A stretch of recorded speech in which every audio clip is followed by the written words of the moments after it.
Our first algebra question, and relatively straightforward actually, if you can remember rules such as when you multiply numbers with letters with powers, you add the powers, so that numerator becomes n to the power of 10.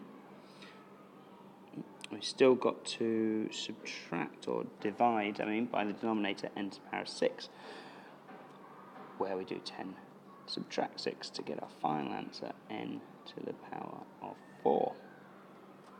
Now a nice straightforward multiplication, multiplying out the brackets and simplifying. 2 marks, one for expanding, one for simplifying. To expand and make sure I get this mark, I'm going to write down all 4 terms I get. So the first one, x multiplied by x squared, x multiplied by negative 2, 2x multiplied by x, and 2x multiplied by 3. So now I need to simplify these and collect the like terms.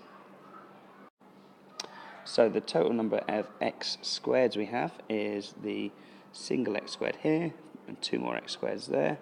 That's 3x squareds. Then the number of x's I have, don't forget that's negative 2, so negative 2 plus 6 gives me another 4x's. Okay, now we move on to factorising for the second half of the question. So we're looking for the things that these 2 terms have in common.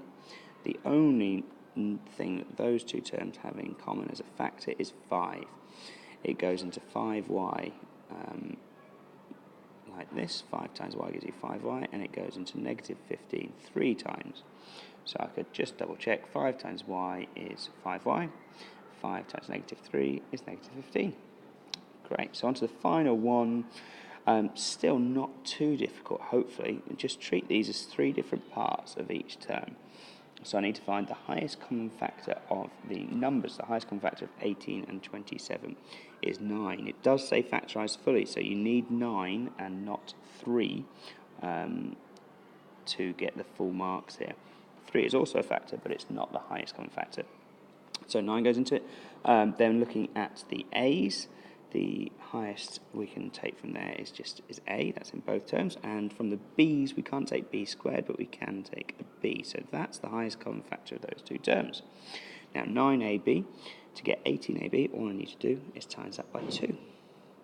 So to get to the next term, I need to times it by 3 and b.